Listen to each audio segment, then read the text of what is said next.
Hello student, कैसे हैं आप सभी। तो आज जो हम लोग चैप्टर स्टार्ट करने वाले हैं, एक्चुअली मैं इसे चैप्टर नहीं कहूँगा, मैं कहूँगा कि एक बहुत ही अच्छा टॉपिक जो है हम स्टार्ट करेंगे। टॉपिक के अंदर ये है कि आप 9th क्लास लीजिए, आप 8th क्लास लीजिए, इसे प्रीवियस क्लासेस में जाइए, या फिर आप 10th, 11th, 12th आप हायर स्टडीज़ में जाइए, हर जगह पे एक टॉपिक जो है वो कंपल्सरी और मैंडेटरी पूछा जाता है और आता है, और वो होता है आपका नंबर सिस्टम। जो नंबर सिस्टम वाला जो पार्ट है आपका, वो बहुत इंपॉर्टेंट रोल प्ले करता है आपका मैथमेटिक्स के अंदर। चाहे आप क्लास 10th लेते हैं या फिर आप क्लास 9th में हैं, इससे कोई फ़र्क नहीं पड़ता है, क्योंकि अगर हमें नंबर्स के बारे में जानकारी नहीं है या हम नंबर्स को नहीं जान पाते हैं, तो सबसे बड़ी मुश्किल होती है हमारे लिए कि हम आगे के जो क्वेश्चंस होते हैं उन्हें कैसे सोल्व करें। देखिए, तो उसी के साथ हम स्टार्ट करते हैं। सबसे पहला part that is the number system, जो आपके 10th, 9th और हर क्लासेस में काम आता है। तो चलिए स्टार्ट करें।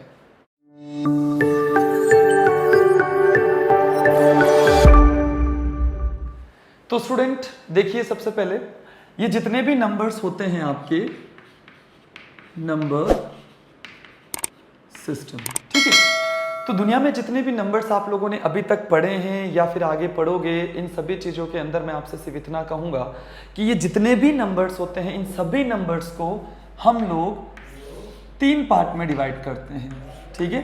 ये सिर्फ मेरी कैटेगरी है, ये ध्यान रखें आप लोग, ठीक है। ये मैं अपने तरीके से करता हूँ, बाकी अलग अलग बुक्स में अलग अलग चीज़ें मिल जाएगी, अलग अलग टीचर आपको अलग अलग चीज़ें पढ़ाएंगे। तो यहाँ पे जितने भी नंबर होते हैं ना, उनको मैं 3 पार्ट में डिवाइड कर देता हूँ, ओनली 3 पार्ट्स। फर्स्ट पार्ट की अगर मैं बात करता हूँ, that is the real number. इसके बारे में आप जानते हैं, आपने पढ़ा हुआ है, थोड़ा बहुत आपको आता है, ठीक है। सेकेंड पार्ट के ऊपर मैं बात करता हूं, that is the imaginary number, imaginary और नंबर। एंड थर्ड वन हो जाएगा आपका कॉम्प्लेक्स नंबर, कॉम्प्लेक्स नंबर, ठीक है। ये 3 कैटेगरीज जो हैं इन नंबर सिस्टम की मैंने बनाई हैं। अब इसके अंदर सब पार्ट्स होते जाएंगे, चलते जाएंगे, और वो आप आराम से नोट करते जाएं और देखते जाएं, ठीक है। सो रियल नंबर को हम लोग जो है जनरली कैपिटल R से डिनोट करते हैं, और आपका जो इमेजिनरी नंबर है उसको हम I से डिनोट करते हैं। कॉम्प्लेक्स नंबर को आप C से कर सकते हैं, नहीं तो कोई दिक्कत नहीं है, छोड़ सकते हैं। पहले मैं इन दोनों के बारे में थोड़ा सा बता देता हूं, उसके बाद हम इसकी बात करेंगे। सो द इमेजिनरी नंबर्स जो होते हैं वो ऐसे नंबर्स होते हैं जो इमेजिन किए जाते हैं, यानी कि रियलिटी में ऐसे नंबर एग्जिस्ट नहीं करते हैं, ऐसे नंबर होते ही नहीं है रियलिटी में। नहीं होने का मतलब कैसे, आप ये समझ सकते हैं, जैसे आप नंबर्स की बात करें, जैसे 2, 4, -1, ऐसा कुछ भी नंबर आप सोच लीजिए, जैसे 1/2। ये जितने भी नंबर्स हैं ये आपने देखे हैं, जाने हैं, पढ़े हैं, समझे हैं। आपने अगर कोई नंबर नहीं देखा होगा, अच्छा एक चीज और, जैसे ये 2 हैं, तो आपने प्रीवियस क्लासेस में कभी पढ़ा हो √2, नहीं पढ़ा हो तो कोई दिक्कत नहीं है, यहां समझ लीजिए कि √2 लिखा जाए, √4 लिखा जाए, तो ये नंबर्स भी आपकी किस में काउंट हो जाते हैं, आपकी रियल नंबर्स में, ठीक है। लेकिन अगर मैं कहूं कि नंबर्स कौन से वाले, कि इमेजिनरी नंबर्स में वो नंबर्स होते हैं जैसे रूट के अंदर कोई भी नेगेटिव नंबर, ये इसी की डेफिनेशन हो जाएगी। रूट के अंदर कोई भी अगर आपका एक नेगेटिव नंबर होता है तो हम उसे बोल सकते हैं this is the imaginary number. जैसे एग्जांपल के लिए मुझे पता है कि ये नंबर आपका रियल नंबर है, लेकिन अगर मैं इसे कर दूं रूट और -4 इस तरीके से, तो ये नंबर आपका हो जाएगा इमेजिनरी नंबर, जो आप क्लास 11th में इसके बारे में प्रॉपर स्टडी करते हैं। ये 11th में आता है, ये भी आपका 11th में आता है, लेकिन थोड़ी सी जानकारी मैं आपको दे रहा हूँ। तो यानी हम सिंपल समझ सकते हैं, square root of any negative number. Square आप लिखना चाहें तो थोड़ा सा इसको लिख सकते हैं, दैट इज मैं इसको थोड़ा सा इरेज कर देता हूँ, और यहाँ आप लिखना चाहें इमेजिनरी के लिए तो square root of negative number. जैसे एग्जांपल में रूट में -5, रूट में -2, ऐसे कोई भी नंबर, ठीक है। रूट में -1, और आपको ध्यान रखना 11 में आप पढ़ेंगे, रूट में अगर -1 लिखा हुआ होता है तो इसे हम लोग आयोटा बोलते हैं, ठीक है। आई से सिंबलाइज करते हैं और आयोटा इसे बोलते हैं, ठीक है। फिर हम बात करते हैं कॉम्प्लेक्स नंबर। कॉम्प्लेक्स नंबर क्या होते हैं बेटा, कॉम्प्लेक्स नंबर होते हैं आपके रियल नंबर और उसको एडिशन कर दीजिए या सब्ट्रैक्शन कर दीजिए विद इमेजिनरी नंबर। ये आपका कॉम्प्लेक्स नंबर होता है। जैसे एग्जांपल के लिए मैं कहूँ, मैंने कहा जैसे 5 आपका एक रियल नंबर हो जाएगा, प्लस और रूट में माइनस के 5 कर दीजिए, तो ये एक इमेजिनरी नंबर है, this is the imaginary number and this one will be your real number, so it will be your complex number. I hope आपको ये चीजें समझ में आई होगी। तो ये 2 नंबर की बातें तो मैं करूंगा नहीं यहाँ पे, इनको तो मैं यहाँ से हटा देता हूँ अगर आपने नोट कर लिया हो तो। अब इसके बाद की जो हम बातें करते हैं, जैसे मैं इस पूरे को यहाँ से क्लीन कर रहा हूँ बेटा, क्योंकि अब हमें पूरा पार्ट जो पढ़ना है that is the real number जो हमारे सिलेबस में है। तो मैं इसको क्या कर देता हूँ, थोड़ा सा क्लियर करके, और यहाँ से अच्छे से हम इसे समझना स्टार्ट करते हैं। तो यहाँ मैं लिख देता हूँ दैट इज रियल नंबर, ठीक है, रियल नंबर। रियल नंबर वो होते हैं जो रियलिटी में होते हैं, जैसा मैंने अभी पहले आपको बताया था। रियलिटी में होने का मतलब क्या है, जैसे आपने नंबर पढ़े हैं 1, 5, -2, -3, व्हाटएवर जो नंबर हैं, और फ्रैक्शन नंबर्स भी आपने पढ़े हैं, और डेसिमल नंबर्स भी आपने पढ़े हैं। तो ये जितने भी नंबर्स हैं वो सारे के सारे नंबर्स आपके रियल नंबर के अंदर आते हैं। Clear?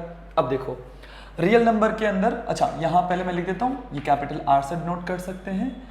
It is categorised into 2 parts, again इसको 2 पार्ट में मैं डिवाइड करूँ। याद रखें, मैंने आपको पहले भी कहा था कि हर टीचर के अपने कॉन्सेप्ट होते हैं, ठीक है। मैं अपने बेसिस पे मैं आपको बता रहा हूँ कि ये मेरा कैटेगराइजेशन है, ताकि आपको इजी गोइंग समझ में भी आ जाए। रियल नंबर के 2 पार्ट हमने कर दिए हैं। फर्स्ट हमने बोल दिया that is the rational number. Rational number, मैं स्पेलिंग पूरी नहीं लिख रहा हूँ, आप समझ जाएं। ये आपका फर्स्ट हो जाएगा रेशनल नंबर, और सेकंड हो जाएगा आपका इरेशनल नंबर, ठीक है, इरेशनल नंबर हो जाएगा। ये 2 पार्ट मैंने आपके कर दिए हैं। रेशनल नंबर्स कौन से होते हैं? रियल नंबर का part rational number. Rational number कौन से होते हैं? सबसे सिंपल डेफिनेशन हम दे सकते हैं, those numbers which can be represented in the form of P upon Q। और एक चीज और याद रखें, where Q should not equal to 0। समझें इससे पहले, फिर इसकी कैटेगरीज में और चीजें। अच्छा, साथ में लिखते जाएं, जब मैं आपसे बोलूं तो स्क्रीन को पॉज करके आप लिखिए जरूर। सो दोज नंबर, ऐसे number which can be represented, ऐसे नंबर जिसे हम लिख सकते हैं किसमें? बोले P अपॉन Q की फॉर्म में, जहां पर आपको एक चीज और ध्यान में रखनी है, Q शुड नॉट बी 0, वो आपका 0 नहीं होना चाहिए।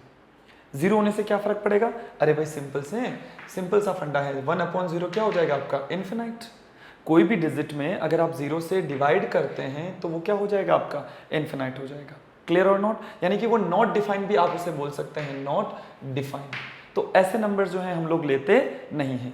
तो रेशनल नंबर में ऐसे कोई भी नंबर आप सोचिए, कोई भी नंबर आप सोचिए जो आपके P अपॉन Q की फॉर्म में लिखे जाएं। ठीक है, समझ में आ गया होगा आपको। एग्जाम्पल की फॉर्म में अगर आप लिखना चाहें तो जैसे मैंने कहा 2, 5, 9 अपॉन 2 माइनस के 3 अपॉन 5। ठीक है, अब जैसे यहाँ देखो P अपॉन Q, P क्या हो जाएगा 9, Q क्या हो जाएगा 2, यहाँ पर P क्या हो जाएगा -3, Q क्या हो जाएगा 5। क्लियर और नॉट? लेकिन अब जैसे यहाँ आता है, सर ये तो केवल सिंपल 2 लिखा हुआ है, अरे 2 को क्या मैं 2 अपॉन 1 लिख दूँ? कोई फर्क नहीं पड़ता है। ठीक है, यहाँ पर क्या हो जाएगा, ये 1 हो जाएगा। 5 को क्या लिख सकता हूँ मैं? 5 अपॉन 1 लिख सकता हूँ। तो ये क्या हो जाएंगे आपके? ये भी आपके रेशनल नंबर के पार्ट हो जाएंगे, यानी all are the example of the rational number. समझ में आया ना? इजी गोइंग कॉन्सेप्ट है ये पूरा का पूरा रेशनल का। ऐसे कोई भी number which can be represented in the form of P upon Q, जहां पे आपको ध्यान में रखना है कि Q आपका 0 नहीं होना चाहिए। क्लियर? अब मैं अगर आपसे कहूं कि भाई अच्छा तो फिर इरेशनल नंबर क्या हो जाएगा, तो भाई इरेशनल नंबर कौन से नंबर हो जाएंगे? ऐसे कोई भी नंबर जिसे P अपॉन Q की फॉर्म में रिप्रेजेंट नहीं किया जाए, number which can not be represented in the form of P upon Q, जिसे P अपॉन Q की फॉर्म में लिखा नहीं जाता हो, उसे हम बोल सकते हैं आपके इरेशनल नंबर्स। ठीक है, समझ में आ गया। एग्जाम्पल में क्या हो सकते हैं? बोले एग्जाम्पल के अंदर इरेशनल नंबर में हम लिख सकते हैं जैसे 0 पॉइंट, अच्छा एक मिनट पहले यहाँ थोड़ा सा समझ लीजिए। इरेशनल नंबर में जैसे रूट में 2 हो गया, ठीक है, रूट में 2, या फिर रूट में 3 हो गया, ऐसे कोई भी नंबर। अब रूट के 2 का मतलब क्या होता है, ध्यान से सुनना। अब रूट 2/1 ऐसा लिखा जा सकता है। तो बच्चे पूछते हैं सर ये तो आपका फिर रैशनल हो जाएगा। बोले नहीं, एक्चुअल में क्या है ना, इसकी डेफिनेशन में थोड़ा सा करेक्शन करने की रिक्वायरमेंट है। करेक्शन कैसे, इरेशनल नंबर को हम सिंपल बोल तो देते हैं कि दैट इज ऐसे कोई भी नंबर जिसे P/Q की फॉर्म में लिखा नहीं जाता हो, लेकिन इरेशनल नंबर की डेफिनेशन में आप थोड़ा सा करेक्शन करते हैं, जो मैं अभी थोड़ा सा आगे भी समझाऊंगा। ऐसे कोई भी नंबर जो, ध्यान से सुनना है आपको, नॉन टर्मिनेटिंग,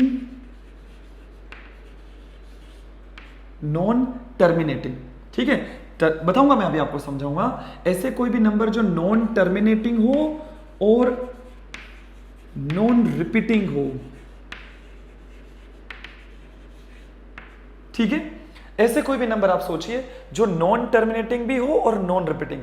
टर्मिनेटिंग का मतलब क्या होता है, जो खत्म हो जाए। जैसे मैंने कहा 0.25, अब इसके आगे तो आप 0 लिख सकते हो ना, और तो कुछ नहीं आ सकता। तो these are the terminating number. लेकिन अगर मैं कहूं 0.3333 डैश डैश डैश 0.26191580117 ऐसे करके डैश डैश डैश कर दीजिए। अब इनमें क्या समझ में आ रहा होगा आपको, ये नंबर होते हैं टर्मिनेटिंग, क्योंकि ये आगे आपका डिवाइड नहीं जा सकता। ये 0.25 पे जाके फिनिश हो चुका है, that is the terminating number. ये टर्मिनेट हो चुका है, इसके बाद आपकी कोई भी डिजिट नहीं आएगी। पर मैंने कहा कि इरेशनल की डेफिनेशन में क्या करेक्शन करना है, नॉन टर्मिनेटिंग। नॉन टर्मिनेटिंग का मतलब हो जाएगा जो टर्मिनेट नहीं होते हो। तो क्या ये नंबर आपका हो सकता है, ये नंबर हो सकता है। देखो ये पॉइंट के बाद में चलते ही जा रहे हैं, खत्म नहीं हो रहे, तो these are the non terminating. लेकिन साथ में एक चीज और बोली है, नॉन रिपीटिंग, वो नंबर रिपीट भी नहीं होना चाहिए।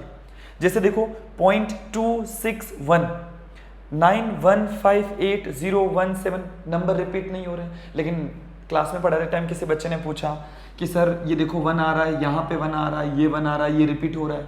अरे भाई रिपीटिंग का मतलब होता है 0.216 आया मान लो, फिर आगे मान लो यहाँ पे आगे मान लो 2 आ गया, ठीक है।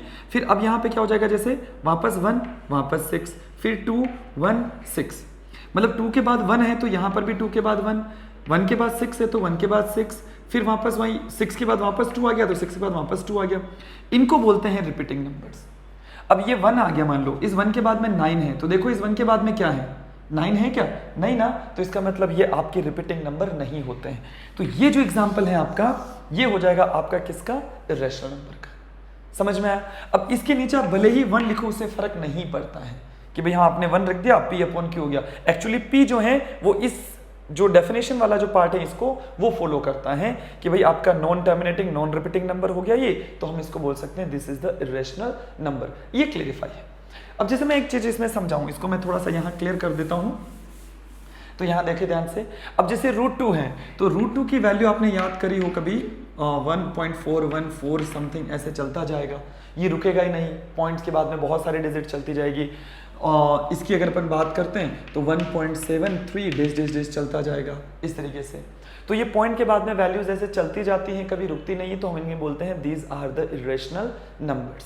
साथ में ही मैं अगर आपसे कहूँ एक पॉइंट और है, that is pi, sorry example और है पाई। जो पाई होता है वो भी आपका एक इरेशनल नंबर होता है। क्वेश्चन पूछते हैं वापस वही बच्चे, सर पाई तो हमने पढ़ा है कि 22/7 ये पाई की वैल्यू है, अगर पढ़ा है तो ठीक है, नहीं पढ़ा तो आपको आगे वापस आता है कि पाई इज इक्वल हो जाएगा 22/7 ये पाई की वैल्यू। तो ये तो सर देखो P/Q की फॉर्म में हो गया नहीं हो गया। लेकिन एक्चुअल में ये नंबर जो होते हैं ना, पाई को हम सिर्फ एक जनरलाइज रिप्रेजेंट करते हैं, मतलब हम ऐसा समझाते हैं कि हाँ लमसम ये है, बट रियलिटी में पाई की वैल्यू ये नहीं होती है, ये सिर्फ और लमसम वैल्यूज को हम बोलते हैं। जो लमसम का मतलब जैसे कोई मैंने पॉइंट के बाद में ऐसे लिख दिया 99 ऐसे कोई डिजिट लिख दी, तो 0.99 को आप अप्रोक्स 1 बोल दो तो क्या फर्क पड़ जाता है, ठीक है। हालांकि हायर कैलकुलेशंस वगैरह में तो बहुत फर्क पड़ता है पॉइंट का, लेकिन यहाँ पे लमसम चलता है तो सिंपल सा हो जाएगा। सो 22/7 जो ये वैल्यूज आपको दिखाई दे रही है ना, this is not the exact value of pi. What is the exact value of pi, Google करके आप लोग आराम से देख सकते हैं। पाई की वैल्यू हो जाएगी 3.14 तक तो हम लोग याद करते हैं, फिर आगे ये वैल्यू चलती जाएगी, पॉइंट के बाद में बहुत डिजिट तक चलती जाएगी। आप गूगल करके देखें एग्जैक्ट वैल्यू ऑफ पाई, तो आपके पॉइंट के बाद में बहुत सारी डिजिट मिल जाती हैं, न ही ये वैल्यू रिपीट होती ना कुछ, तो इसलिए हम इनको भी बोलते हैं कौन से, इरेशनल नंबर्स। डेफिनेशन भी अच्छे से ध्यान रखना, ऐसे कोई number which can not be represented in the form of p upon q। और दूसरी चीज क्या बोल सकते हो, the number should be follow this one condition, non terminating with non repeating number. I think, I hope ये आपको clear हो गया होगा, ठीक है। तो मैं इसको थोड़ा इरेज कर देता हूं यहां पे।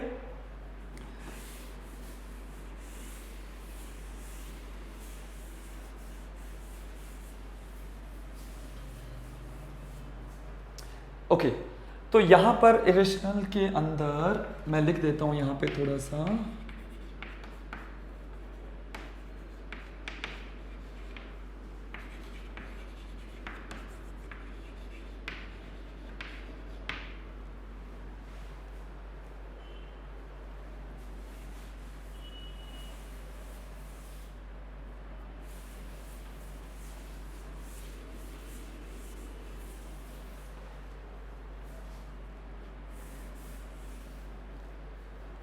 हाँ तो स्टूडेंट समझ में आया होगा ना आपको अच्छे से कि मैंने जितनी भी चीज़ें लिखी थी, अभी मैंने ये डेफिनेशन थी उसको मैंने इरेज कर दिया है और ये सारी चीज़ें आपको क्लेरिफाई हो गई होगी। अब बात करते हैं रैशनल नंबर्स के ऊपर, ठीक है। बहुत सारा पार्ट हमारा यहाँ पे आता है, क्लास 10th में आप इसके बारे में पढ़ते भी हैं, चैप्टर फर्स्ट को आप अच्छे से पढ़ते हैं। और रैशनल नंबर की अगर अपन बात करते हैं तो अब यहाँ पे थोड़ा सा फोकस करें अच्छे से। रैशनल नंबर अभी जस्ट थोड़ी देर पहले मैंने लिख भी दिया था यहाँ पे, the number can be represented in the form of p upon q, जहां पर आपको ये भी ध्यान रखना है कि q आपका कभी भी जीरो नहीं होना चाहिए। Okay, so these rational number again categorize into two parts. इसको भी मैं कितने हिस्सों में लिख लेता हूँ, दो पार्ट में इसे डिवाइड कर देता हूँ, दो हिस्सों में इसे कर देता हूँ। फर्स्ट हो जाएगा आपका, यहाँ पे मैं कर देता हूँ डेसिमल नंबर्स, और दूसरे हो जाएंगे नॉन डेसिमल, जिसे आप इंटीजर भी बोल सकते हैं,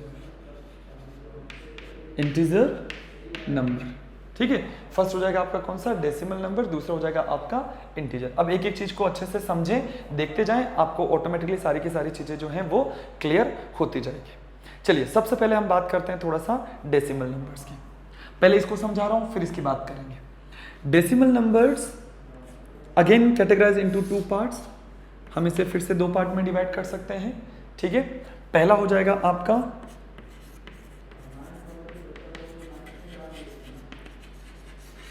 टर्मिनेटिंग डेसिमल नंबर्स, और दूसरा हो जाएगा आपका नॉन टर्मिनेटिंग, ठीक है। इसे बाद में इरेज करके उसको करेंगे तब अच्छे से कर लेना, पहले आप लिखते जाएं, साथ में कॉपी रखें तो कोई दिक्कत नहीं आएगा। तो टर्मिनेटिंग नंबर्स कौन से होते हैं और नॉन टर्मिनेटिंग नंबर्स कौन से होते हैं, ठीक है। अब कंफ्यूज भी कर सकते हैं कुछ चीजें, तो थोड़ा सा फोकस करें, समझें इसे। टर्मिनेटिंग नंबर कौन से होते हैं, जो टर्मिनेट हो जाते हैं, कोई डेफिनेशन लिखने की जरूरत नहीं है। टर्मिनेट होने का मतलब जैसे मैंने बोला 5/2, तो अब 5 में 2 का डिवाइड करोगे तो क्या लिख सकते हो उसे, अब 2.5। आप कोई भी नंबर, जैसे ये हो गया, और एग्जाम्पल लिखना चाहे तो 0.34, और लिखें अगर आप एग्जाम्पल तो 1.25, ऐसे मल्टीपल एग्जाम्पल्स आप लिख सकते हैं, जिनको हम बोलते हैं टर्मिनेटिंग डेसिमल नंबर्स। मतलब पॉइंट के बाद में, डेसिमल लगाने के बाद में कुछ सर्टेन डिस्टेंस तक जाके वो टर्मिनेट हो जाते हैं, खत्म हो जाते हैं। आप 5 में 2 का डिवाइड देके देख लेना, 2.5 के बाद में आपका डिवाइड आगे नहीं जाएगा। आप 0 अपनी मर्जी हो जितने लगा सकते हो, उसका कोई इंपैक्ट इस पर नहीं पड़ता है। तो आपको समझ में आया होगा, दैट इज द डेसिमल को हमने दो पार्ट में कैटेगराइज कर दिया है। टर्मिनेटिंग, टर्मिनेट में ऐसे पॉइंट्स जो आगे जाके टर्मिनेट हो जाएं, खत्म हो जाएं, कोई उसके आगे वैल्यूज जो है वो नहीं बने। समझ में आया कि नहीं आया आपको, ठीक है। दूसरी बात करते हैं आपके नॉन टर्मिनेटिंग। अब नॉन टर्मिनेटिंग के अंदर भी आपके दो चीजें आती हैं, ठीक है। नॉन टर्मिनेटिंग में कितनी चीजें आती है आपकी, दो में से पहला आता है रिपीटिंग,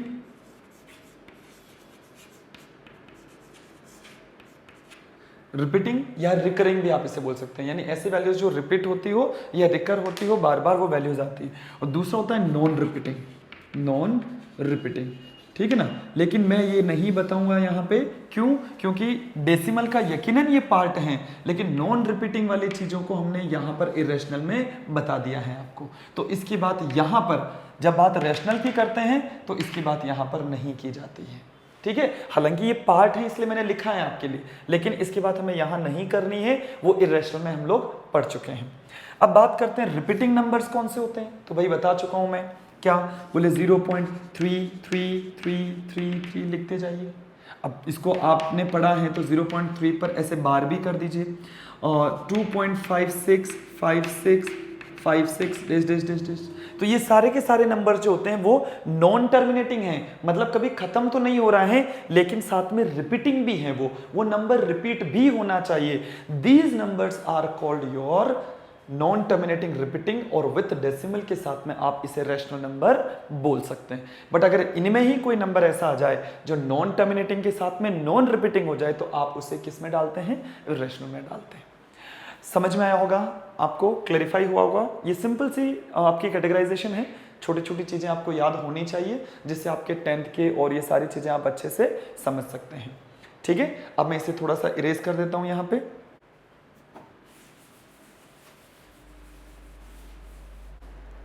ठीक है, और इसी के अंदर मैं जो इसका दूसरा वाला पार्ट था दैट इज द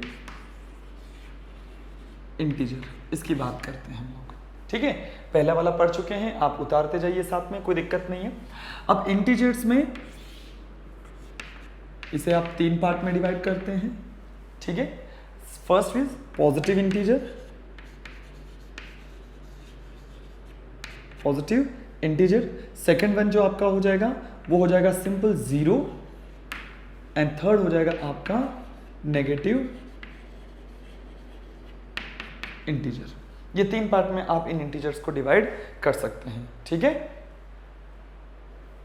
अब देखिए यहां पे जो पॉजिटिव इंटीजर्स हैं, अच्छा पहले ये देख लीजिए कि इनमें नंबर्स आते हैं कौन कौन से। याद रखना कोई भी फ्रैक्शन का नंबर आप इसमें नहीं ले सकते, फ्रैक्शन का नंबर नहीं ले सकते, क्योंकि आपको पता होना चाहिए कि फ्रैक्शन का मतलब क्या है। जैसे कोई भी फ्रैक्शन नंबर लिखा आपने 5/3, कुछ भी लिखो, अगर आप इस 5/3 को लिखा तो अब इसमें 5 में डिवाइड करोगे इसका, तो वो वैल्यू कहीं ना कहीं डेसिमल में आएगी कि नहीं आएगी।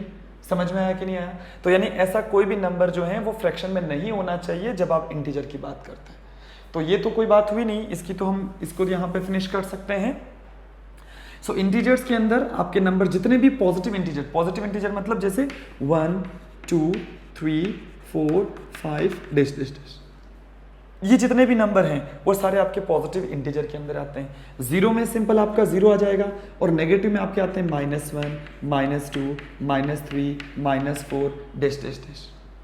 तो ये नंबर इन्फिनाइट तक चलते जाते हैं, लेकिन नेगेटिव से इधर की तरफ, आपके नंबर पॉजिटिव से आपके इन्फिनाइट पॉजिटिव की तरफ चलते हैं, that is the positive integers, और सिंपल 0 इज अ 0। समझ में आया। तो ये आपके इंटीजर्स होते हैं। कंप्लीट और नॉट, इसमें कोई भी फ्रैक्शन का नंबर नहीं होना चाहिए, ये मैं आपको बता चुका हूं। तो ये चीजें आपको अच्छे से क्लेरिफाई और ध्यान में होना चाहिए। ठीक है, अब इनके बाद में कुछ और भी नंबर्स होते हैं, जैसे सिंपल मैं बता रहा हूं। जैसे आप अगर बात करते हैं तो नेचुरल नंबर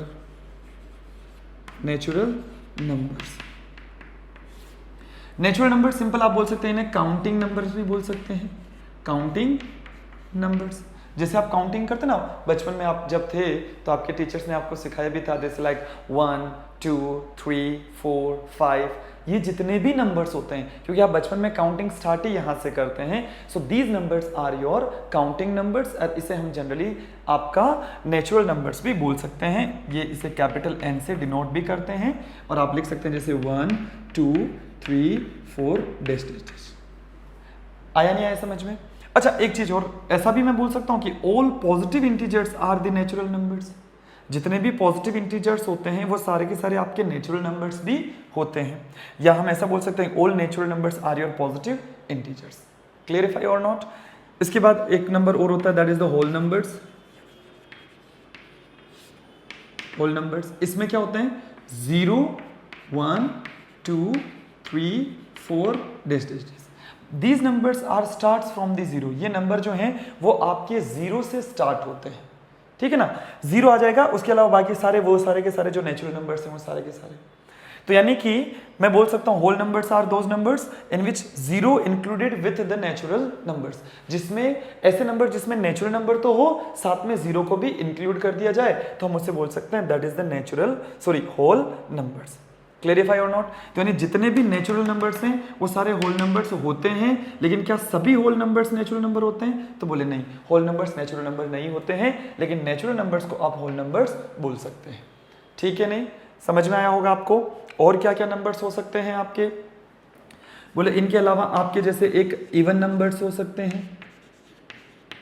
इवन नंबर्स, बहुत सिंपल डेफिनेशन, नंबर्स जो आपके 2 से कंप्लीट डिवाइड हो जाए। ठीक है ना, कोई भी नंबर आपके जो 2 से कंप्लीट डिवाइड हो जाए। कोई भी नंबर आप सोच लीजिए, आपने सोचा जैसे लाइक 18 तो 2 से डिवाइड हो रहा है, यानी कि 2 की टेबल में आने वाले, सिंपल हम समझ सकते हैं। ऐसे नंबर्स जो 2 की टेबल में आते हो वो सारे के सारे आपके इवन नंबर्स होते हैं, सारे के सारे इवन नंबर्स। जैसे 2, 4, 6, 8, इवन 0 भी आपका इवन नंबर होता है। ठीक है, 0 is also your even number, dash dash dash, आप इन्फिनाइट तक जा सकते हैं। तो ये सारे के सारे आपके इवन हो जाएंगे। लेकिन ऐसे कौन से नंबर अगर वो 2 से डिवाइड नहीं हो रहे हो तो उन्हें क्या बोलेंगे? बोले उसे हम बोलेंगे ओड नंबर्स, जो 1, 3, 5, 7, 9 इस तरीके से। तो ये जितने भी नंबर्स होते हैं इन्हें हम ओड नंबर्स बोलते हैं। ठीक है, ओड नंबर्स यहाँ पे दिखाई दे रहा ना आपको? हाँ ठीक है, ओड नंबर्स 1, 3, 5, 7, 9 ये जितने भी नंबर है। समझ में आया होगा आपको? Even numbers 2, 4, 6, 8, 0 also included. तो ये ठीक है, कोई दिक्कत नहीं होगी आपको। तो इवन ओड ये सारे के सारे नंबर आपको मैं समझा चुका हूँ। अब देखिए इनके बाद में एक छोटा सा पॉइंट और मैं यहाँ पे लूंगा, मैं इन्हें इरेज कर रहा हूँ, आप चाहें तो स्क्रीनशॉट ले लें और इसे लिख लें।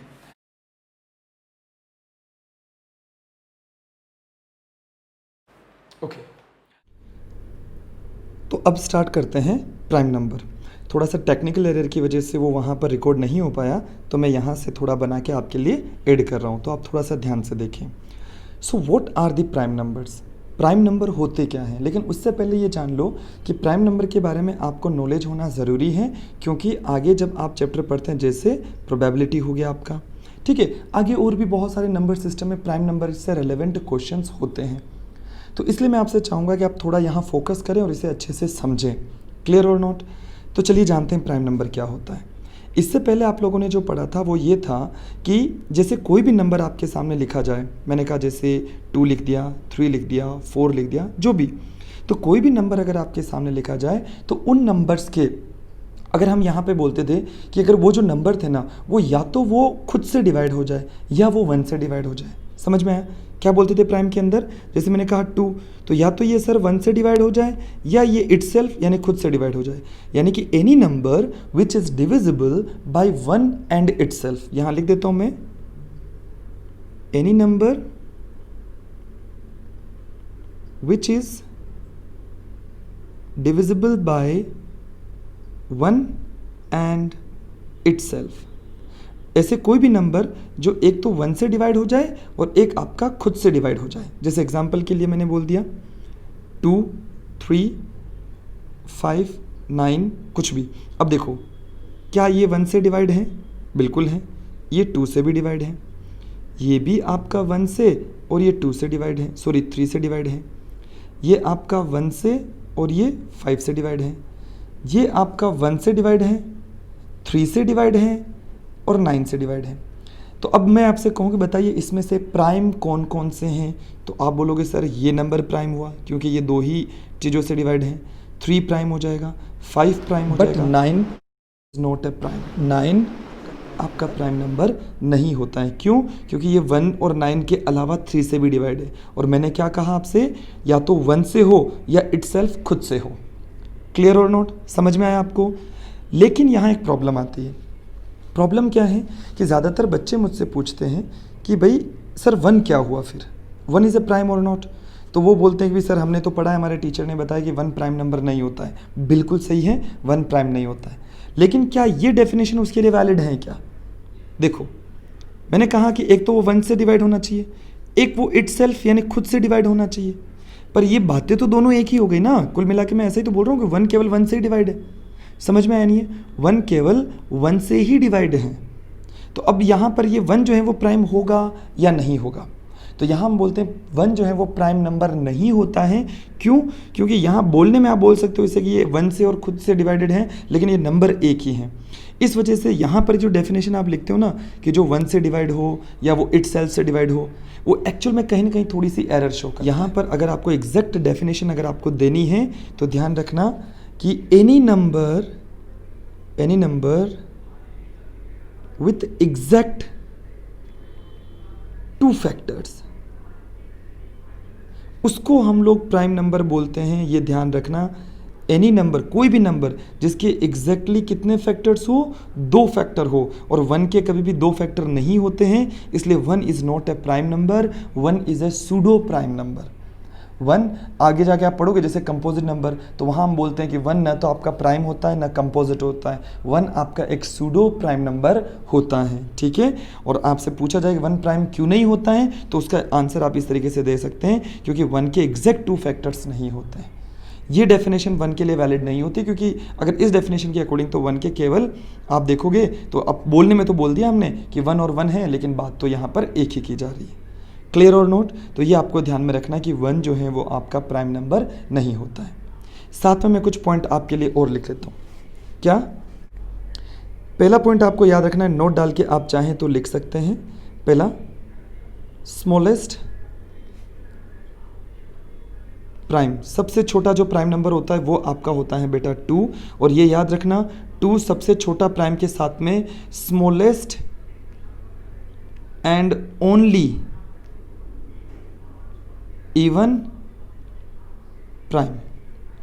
ठीक है ना, ये 2 जो है वो छोटा होने के साथ साथ सबसे छोटा प्राइम यानी इवन प्राइम भी होता है, क्योंकि इसके अलावा और कोई इवन प्राइम होता ही नहीं है। अब आप कोई भी इवन नंबर सोचो, आप जैसे आपने सोच लिया मान लो 12, तो भाई ये 12 2 से तो डिवाइड हो गई, 1 से होगा, 12 खुद से होगा, उसके अलावा 2 से होगा। भाई प्राइम की डेफिनेशन तो यही होती ना जो 2 से डिवाइड हो, तो हर एक नंबर 2 से डिवाइड होता है अगर वो इवन है तो आपका सबसे स्मॉलेस्ट प्राइम 2 और इवन ओनली इवन प्राइम 2 है। समझ में आया? उसके अलावा स्मॉलेस्ट ओड प्राइम की अगर मैं बात करता हूं तो वो आपका 3 होता है, सबसे छोटा ओड प्राइम। समझ में आया? इससे छोटा ओड प्राइम नहीं होता है। ये 2 पॉइंट आपको ध्यान में रखना है। साथ ही मैं आपसे एक छोटा सा टास्क मैं करने को कहूँगा, वो आप चाहें तो गूगल करें या कहीं से देखें। क्या करना है आपको, 1 से लेकर 100 तक में कितने प्राइम नंबर होते हैं वो आपको बताने हैं, टोटल कितने प्राइम होते हैं। साथ ही आपको ये लिखना भी है, ये आना भी चाहिए। ये प्रोबेबिलिटी में बहुत पूछा जाता है क्वेश्चन, जैसे सबसे छोटा 2 हो गया, फिर 3 हो गया, फिर 5 हो गया, फिर 7 हो गया, डैश डैश डैश डैश करके आपको ऐसे कहाँ तक लिखने हैं, 100 तक प्राइम आपको लिखने हैं। तो स्क्रीन पॉज करके पहले आप लिखें, ठीक है, फिर आप आगे बढ़ें। ओके स्टूडेंट, नेक्स्ट मैं बात करता हूँ यहाँ पे आपका को प्राइम नंबर। ठीक है, को प्राइम की बात करते हैं। डेफिनेशन मैं नहीं लिखवा रहा हूँ क्योंकि डेफिनेशन आपके पूछी नहीं जाती, आपको सिर्फ उनके बारे में फंडे क्लियर होने चाहिए। सो को प्राइम का मतलब क्या है? देखो CO को और प्राइम। अब यहाँ पर बहुत सारे बच्चे कंफ्यूज होते हैं कि सर को का मतलब होता है जैसे कपल की बात करते हैं कि अपन 1 से 2 नंबर का अपन कपल या पेयर बनाते हैं, उसकी बात करें। और प्राइम नंबर मतलब कोई भी 2 नंबर लीजिए जो प्राइम हो और उनका पेयर बना लीजिए तो वो आपके को प्राइम नंबर हो जाएंगे। बट ऐसा होता नहीं है। देखो जैसे मैंने कहा कि आपने कहा सर जैसे 2 and 3, आपने कहा जैसे 2 and 5, आपने कहा जैसे 5 और 11, हाँ डेफिनेटली ये को प्राइम से है, डेफिनेटली को प्राइम से। लेकिन मैं कहूं कि 4 and 5 ये भी को प्राइम है, 4 and 5 ये को प्राइम है। जबकि आप बोलते हो सर 4 तो प्राइम है ही नहीं। बेटा यहाँ प्राइम वाली डेफिनेशन की लेने की जरूरत नहीं है। को प्राइम का मतलब समझना पहले क्या होता है। देखो मैं समझा दूंगा अभी और आपको ये भी क्लेरिफाई हो जाएगा कि 4 और 5 को प्राइम कैसे हुए। कोई भी नंबर आप ले लीजिए ना, कोई भी, और नंबर कितने लेने हैं, मिनिमम 2 नंबर्स। कोई भी 2 नंबर का अगर आप पेयर कंसिडर करते हैं, ठीक है ना, कोई भी 2, डेफिनेशन मैं नहीं लिख रहा हूं यहाँ पे, छोड़िए इसे। तो कोई भी 2 नंबर का आप जो है पेयर कंसिडर कीजिए और उनका HCF निकालिए, उनका HCF निकालिए। और अगर उनका HCF यानी हाईएस्ट कॉमन फैक्टर जो आपका 1 आता है तो आप समझ जाएंगे कि वो आपका को प्राइम नंबर्स होते हैं। अब HCF 2 नंबर का निकालना है ना, जैसे मैंने कहा 4 और 5, तो 4 के फैक्टर्स क्या हो जाएंगे, 1 2 हो जाएंगे और 2 हो जाएंगे। इस तरीके से फैक्टर का मतलब अपन ऐसे कर सकते हैं, जैसे 4 को क्या लिख सकता हूँ 2 × 2 × 1, 5 को क्या लिख सकता हूँ आपका दैट इज 5 into 1। अब इन दोनों में कॉमन क्या आ रहा है, यानी HCF क्या आ रहा है, 1 आ रहा है। समझ में आया, HCF क्या आ जाएगा आपका, 1 आ जाएगा। इस वजह से ये दोनों क्या हो जाएंगे आपके, कोप्राइम हो जाएंगे। एक और एग्जांपल लेते हैं, जैसे अभी समझ में कम आया होगा। जैसे मैं कहता हूं यहाँ पे 12 ले लिया, ठीक है, और मैंने बोल दिया जैसे 15 ले लिया, एक नंबर ये ले लिया, एक पैर ये लिया मैंने, ठीक है, एक पैर और ले रहा हूं मैं यहाँ पे, दैट इज 12, और मैंने यहाँ पे ले लिया दैट इज 14। समझ में आया। अच्छा, 14 की बजाय मैं यहाँ थोड़ा सा क्लियर कर दो, इसको कर दो आप 13 कर दो, ठीक है। अब देखो 12 को मैं क्या लिख सकता हूँ, समझे आप आराम से, इसके फैक्टर्स निकालें या आपको सिंप्लीफाई अगर करें तो प्राइम फैक्टराइजेशन से अगर आप करते हैं, प्राइम फैक्टराइजेशन आप इसके लिखते हैं तो क्या क्या लिखेंगे, that is 2 into 2 into 3 into last में 1, ठीक है। 2 को 2 से मल्टीप्लाई करो, 4 को 3 से करो तो 12 into 1 दैट इज 12। ओके, 15 को क्या लिखोगे आप, 3 into 5 into 1। सिंपल है कि नहीं है, ठीक है। अब मैंने कहा इनमें से कॉमन क्या आ रहा है, तो बोले सर एक तो कॉमन आ रहा है 1, एक कॉमन आ रहा है आपका 3, ये हो जाएगा 3 into 1 इज इक्वल्स टू 3। तो यानी कि ये दोनों नंबर का जो आपका HCF आया है, HCF वो कितना आया है, बोले 3 आया है। आया समझ में, इनका HCF कितना आया, 3। तो क्या ये कोप्राइम नंबर होंगे दोनों, बोले नहीं, क्योंकि हमें HCF चाहिए 1। अब जैसे मैंने कहा ये, तो 12 को आप लिख सकते हो 2 into 2 into 3 into 1, और 13 को आप लिख सकते हो सिंपल 13 into 1। इन दोनों में कॉमन क्या है, बोले 1, तो यहाँ पर इन दोनों का जो HCF है, HCF वो आपका 1 आ रहा है। तो क्या ये दोनों क्या नंबर हो जाएंगे, कोप्राइम हो जाएंगे। तो आप सिंपल यहाँ लिख लीजिए, चलो डेफिनेशन लिख लेते हैं, any two numbers with HCF exactly 1, जिसका HCF एग्जैक्टली क्या होना चाहिए, 1, उसे हम बोल सकते हैं कि वो आपके कोप्राइम नंबर होते हैं। एक पॉइंट आप यहां लिखें नोट डाल के, any two consecutive numbers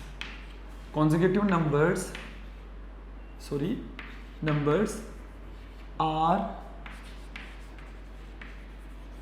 always coprime.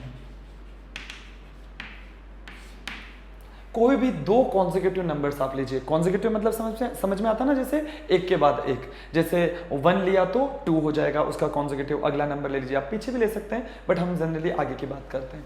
जैसे मैंने बोला 63 तो क्या हो जाएगा 64, अगला नंबर ये हो जाएगा। मैंने बोला 65 तो क्या हो जाएगा आपका 66 हो जाएगा। तो ऐसे कोई भी दो नंबर आप लीजिए, आप करके भी देख सकते हैं। तो दो कॉन्जिक्यूटिव नंबर अगर आप लेते हैं, दो कॉन्जिक्यूटिव नंबर वो हमेशा आपके कोप्राइम होते हैं। क्यों, देख लो आप कोई भी, जैसे अभी अपने ये कॉन्जिक्यूटिव नंबर ही लिया था, ऐसे कोई भी दो कॉन्जिक्यूटिव नंबर होने चाहिए तो उनका HCF जो है वो आपका हमेशा 1 आता है। और जब HCF 1 आएगा तो हम उसे क्या बोल सकते हैं, these are the coprime numbers. Clear और नॉट, ठीक है। अब मैं इसको इरेज कर देता हूं, लिख लेना आप आराम से। लास्ट एंड फाइनल एक नंबर और हम लोग देखेंगे, that is the composite numbers. ठीक है, अब एक नंबर और देख रहा हूं मैं,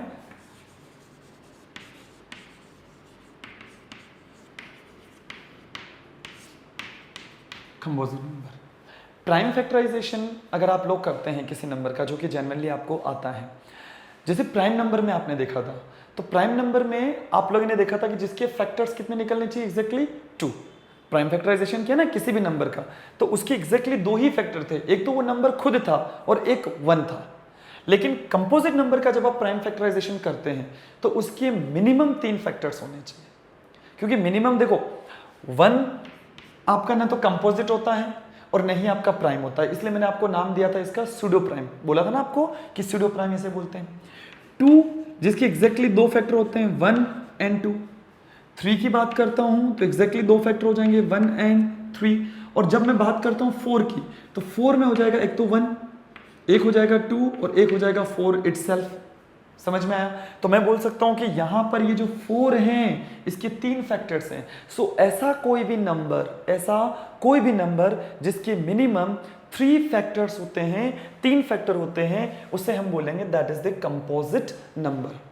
क्लियर, समझ में आया होगा, उसे हम क्या बोलेंगे, कंपोजिट नंबर। तो यानी कि एनी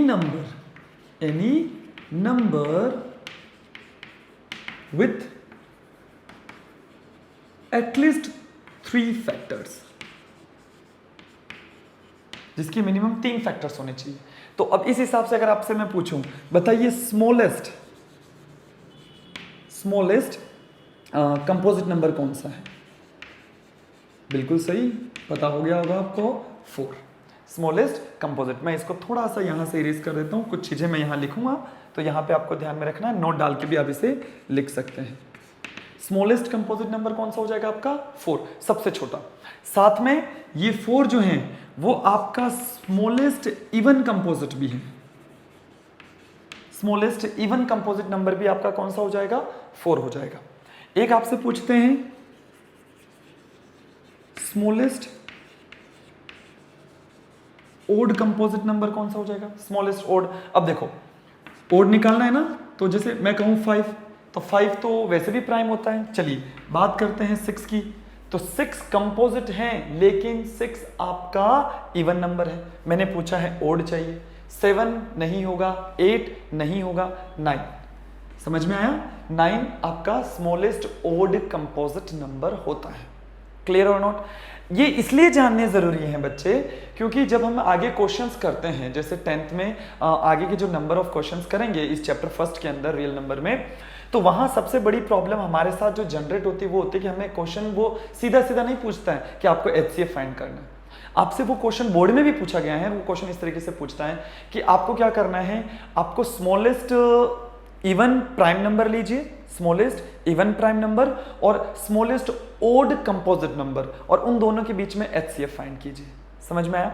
स्मॉलेस्ट इवन प्राइम कौन सा हो जाएगा? 2, और स्मॉलेस्ट ओड कंपोजिट कौन सा हो जाएगा? 9। अब इन दोनों के बीच में आपको क्या फाइंड करना होता है? HCF फाइंड करना होता है। समझ में आया? तो वो इस तरीके से आपसे क्वेश्चंस जो हैं वो पूछ सकते हैं, तो ये आपको ध्यान में रखने हैं। ठीक है? समझ में आया होगा आपको। उम्मीद करूंगा कि हर एक पॉइंट, हर एक टॉपिक जो है वो आपको क्लियर हो गया होगा, और बाकी इसमें अभी तक कुछ बचा नहीं है। ठीक है? ओके, ठीक है। सारी चीज़ें मैं आपको क्लेरिफाई कर चुका हूँ, समझा चुका हूँ, हर एक चीज़ बोर्ड पे मैंने लिखी है, तो आपने नोट करी होगी। तो इसी के साथ ये जो नंबर सिस्टम वाला जो टॉपिक है वो आपका यहाँ पे फिनिश कर रहा हूँ मैं। कोई भी डाउट आपको नहीं रहना चाहिए, और हो तो आप कमेंट सेक्शन में ज़रूर लिखें, एंड नेक्स्ट जो है वो इसके आगे के टॉपिक को हम लोग स्टार्ट करेंगे। ठीक है? So good luck, thank you.